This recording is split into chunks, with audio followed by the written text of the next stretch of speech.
I have to tell you, one of the as these interviews have gone along, everyone is talking about how things that I help them discover. And I think it's so interesting because you and I, on our last session, really discovered something, didn't we? Known gold mine. What did we discover?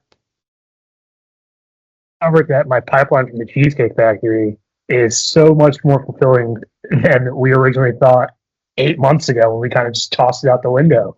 And you were like, no, that's not going to work. And now your past sphere of influence is having an impact on you. Coming back to support me. I mean, 2 clients from that pipeline in a week. Mm-hmm. So can't be mad at that. We just got to hit that pipeline harder. That's all. We have to. We have to get those emails out and all the things we talked about. But I'm digressing now. So I have to talk to this camera for a second. I'm going to be talking to John. John and I started coaching. How long has it been? Since March? It was May 2024, so 8 months now. Yeah, May. So it hasn't been that long. And John is new. You started in May, correct? I did. Yeah, we picked up. Our first call was 2 days after I quit my previous job. And then we started. So what's been the best thing about coaching this new into the business? What has helped you the most? It's been more so you've helped me just kind of keep focus. It's really easy as a new agent to get overwhelmed. You've told me the phrase, like drinking water from a fire hydrant 1,000 times.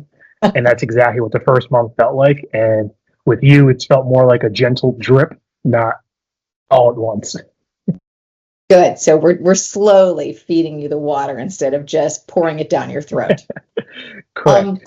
What made you call me to start out? What made you decide coaching would be the thing you'd want to do with me? I knew coaching was something I wanted to do from the beginning. Going with like the big national brands never seemed appealing to me. I wanted somebody who was in this market, who knew this market. I Googled Pittsburgh real estate coaches. You were the first person that popped up and said, she's got to be it. She's #1 on Google. So here we are. Who knew? I didn't even know that, John. I didn't know that you found me on Google.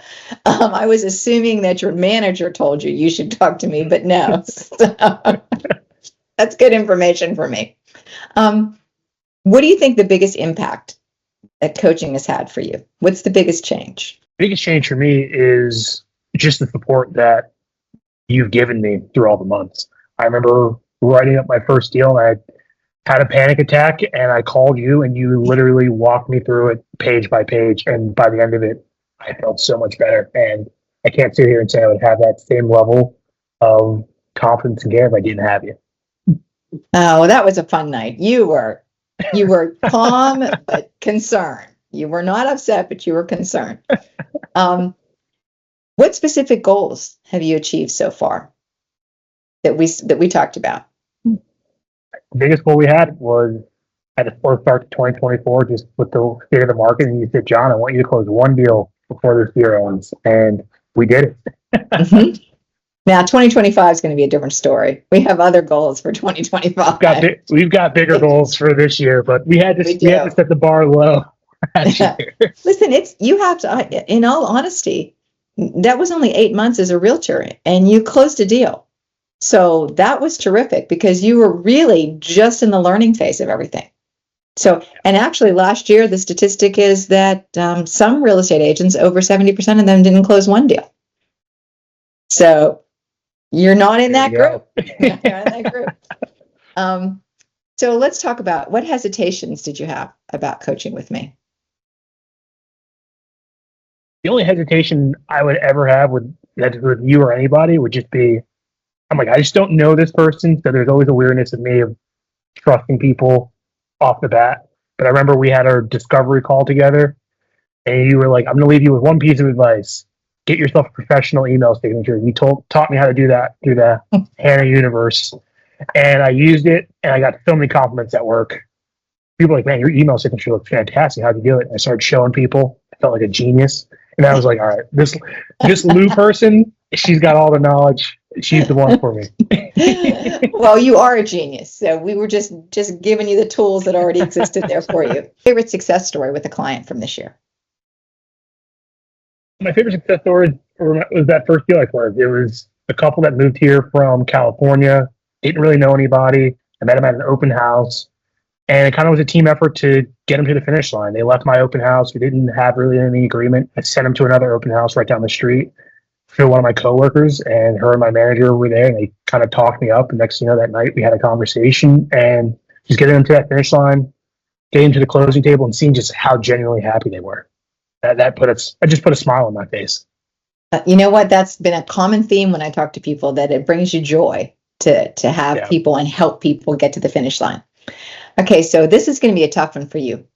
What is your favorite way to network and build connections for your business? Oh, you know me and my networking skills. For me, the biggest thing is just, I think in person is best for me. I think that's when people really can get me as a person, get my personality. So you push me to join all these groups and take these leadership roles. So I'm part of United Way, American Cancer Society. I've also took up roles at the diversity and inclusion for RAMP and the Young Professionals Network for RAMP. So just meeting people who are in my industry and also meeting a bunch of people who I would have never met had I not been in those spaces. I think that my best story with you is that I was talking to you about vision boards. Please tell that story. You told me, so we were mapping out 2025, and you were saying, you told me how I think a really good idea for you would be a vision board. And I remember I just started laughing because 2 days prior, my wife and I had just had a conversation about vision boards, and I clowned her. I was like, that's the stupidest idea in the world. And then you came to me and talked to me about it. And I was like, oh my goodness. And you were telling me how your son used one and how it worked for him. I was like, all right, I guess I got to buckle down and do it. I told my wife that story after our coaching call, and she just laughed at me for about 5 good minutes because she was just like, karma just came right back around to you. Now, here's a question. Have you made the vision board yet? The vision board is done. Okay, so you're going to share it with me next meeting. Yeah, we meet tomorrow, and you'll see it then. Okay, the grand unveiling. All right, so what quirky habit or ritual do you have that helps you to stay motivated? I really don't need help staying motivated. That's true.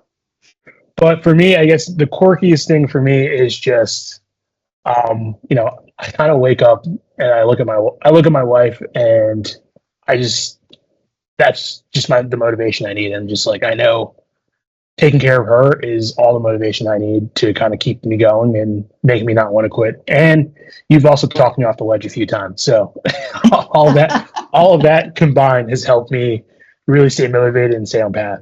I love you're motivated by looking at your wife. That's terrifically, because that's your why. That's why you do this business. That's why you want to be successful at it. That's so lovely. It's wonderful. All right. What tool or resource have I taught you that you think has really helped you the most in the business? The most, I would say, is Engage. I didn't really use it beforehand, and I definitely didn't use it to its full potential. And you teaching me how to sort everybody that I know, and using the email feature that helps you automate. I mean, that stuff it just buys back your time, and it saves me so much more. It saves me so much time now. When I meet people, I put them right in, I group them, sign them up for email alerts, and that way it's done, and it's an automated process. John, you and I got started at the beginning of your business, and most often I talk about running your business like a business. And some of the things that we talked about that make this business run like a business. Yeah. After our first call, the second call we had, you talked to me about, you're like, do you have a separate bank account? Do you have a separate business card? And then I was like, yep, I already made sure I did that. Yep, I definitely have a separate business card. And, we talked about tracking expenses and, everything. It was write down everything that you pay for, make sure you have a budget. That first closing, I told you I want to buy the people a lawnmower. You're like, John, that's a terrible idea. You can only write off $25. Do not do that. Yeah, not buy them a lawnmower. So, yeah, I definitely run it like a business now. We have to talk about tax implications. So tell me about the tax account, all that stuff. Good. setting things up because taxes have to be paid. It's so nice to have somebody that doesn't have any bad habits, because lots of times when I'm working with people, they're much later into their career. So now you're starting them out with a clean slate. And the end of this quarter, we're going to have to talk about profit and loss. So you're going to have to talk about how much you've spent versus how much you've made this first quarter. So, John, thank you so much. I appreciate this so much. I'm looking to see if there's anything else I want to ask you, but all right, I have one. What advice would you give to someone else if you meet who's considering coaching? I tell them to go for it. You are so helpful, always available, super knowledgeable. You're tough but fair, and you've always had my back, and you've opened doors for me that I wouldn't have had opened otherwise. So I can't thank you enough for our 8 months together, and I look for the next 8 months together.